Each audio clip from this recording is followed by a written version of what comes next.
উপচে পড়া নেতা কর্মী আর লাখো স্মৃতির শ্রদ্ধাঞ্জলিতে ফরিদপুরে নগরকান্দায় পালিত হলো বহুদলীয় গণতন্ত্রের প্রবর্তক শহীদ রাষ্ট্রপতি জিয়াউর রহমানের ৪৫তম শাহাদাত বার্ষিকী। সংবাদের বিস্তারিত অংশ নিয়ে জনের টেলিভিশন ডেস্ক রিপোর্টের সঙ্গে আছে আমি মারুফ খান রনি। দল বিএনপির হাতে বাংলাদেশ নিরাপদ, বাংলাদেশের মানুষের স্বার্থ নিরাপদ, বাংলাদেশের মানুষের ধন, বাংলাদেশের সম্পদ নিরাপদ এবং বাংলাদেশের মানুষের স্বার্থ নিরাপদ। আর কোন দলের কাছে এই বাংলাদেশ নিরাপদ নয়। এটা আমাদের বুঝতে হবে, মনে রাখতে হবে। প্রজন্মরা যেন এই দলের ঝান্ডা দাঁড়িয়ে ধরে রাখতে পারে, এই দলের পতাকা ধরে রাখতে পারে। ৪০ বছর পরে আজকে আমরা ৫৭ নগরকান্দার মানুষ একজন মন্ত্রী পেয়েছি, যেমন ওয়াহিদুর রহমানের একমাত্র কন্যা সমাবাদ মন্ত্রীকে।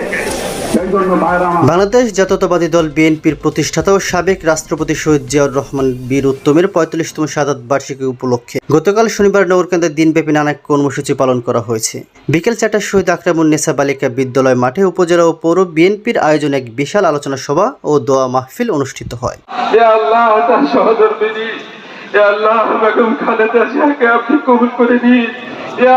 উপজেলা বিএনপির সভাপতি হাবিবুর রহমান বাবুল তালুকদারের সভাপতিত্বে অনুষ্ঠানের প্রধান অতিথি হিসেবে বক্তব্য রাখেন বিএনপির কেন্দ্রীয় নেত্রী শামা ওবায়দ ইসলাম রিঙ্কু। বক্তারা শহীদ জিয়ার কর্মময় জীবন, স্বাধীনতা ও বাংলাদেশের গণতন্ত্র পুনরুদ্ধারে তার অবিস্মরণীয় অবদান শ্রদ্ধার সাথে স্মরণ করেন।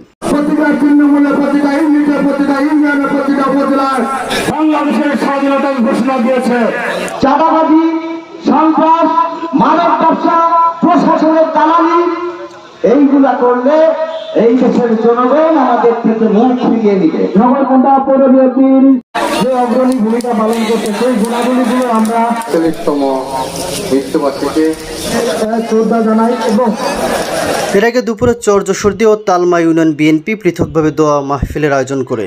প্রতিটি কর্মসূচিতেই দলের অঙ্গ ও সহযোগী সংগঠনের নেতা কর্মীদের পাশাপাশি সুশীল সমাজের সর্বস্তরের মানুষের অংশ নেন এবং শহীদ জিয়ার আদর্শ বাস্তবায়নে ঐক্যবদ্ধ থাকার শপথ নেন।